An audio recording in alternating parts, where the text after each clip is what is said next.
selon la prestation.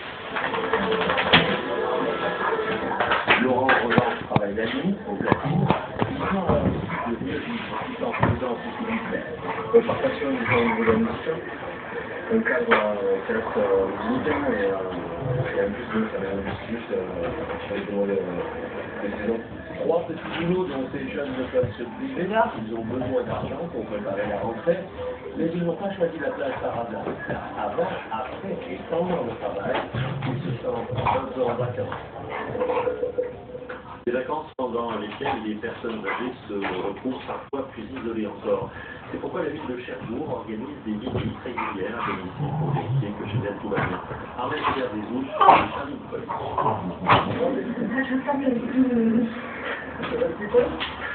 À la périphérie de Cherbourg ce matin, Jean-Jacques Marin et Colette Valton ont rendez-vous chez une personne âgée de 85 ans.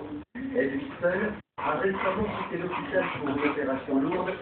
Cette vieille dame a demandé à être visitée. Parce que je savais que j'avais suivi cette opération et que j'étais seule.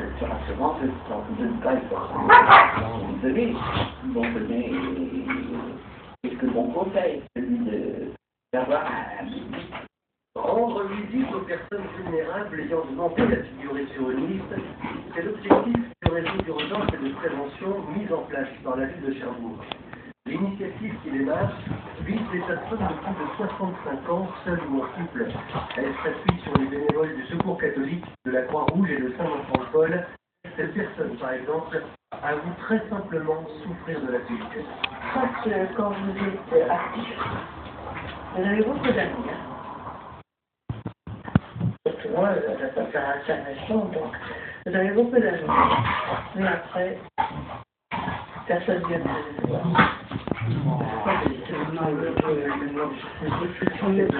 De passer la côté de la souffrance des gens, de penser que ça va, ça ne va pas. On a plutôt tendance à diminuer cette souffrance, on dit allez, je vais m'en sortir, ça va, je suis pas plus malheureux que quelqu'un d'autre. Mais il n'y a pas d'échelle dans cette souffrance-là. Et pourtant, cette souffrance existe, c'est la solitude, c'est quelque chose de terrible.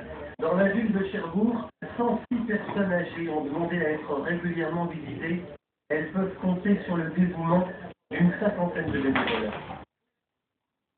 Une action généreuse. Et puis, une idée originale maintenant en Haute-Garonne, une jeune femme a imaginé de devenir ambulancière, taxi pour animaux. C'est original et ce sont les personnes âgées qui peuvent se rendre enfin chez le vétérinaire grâce à elle. Et elles sont à Caraman, près de Toulouse.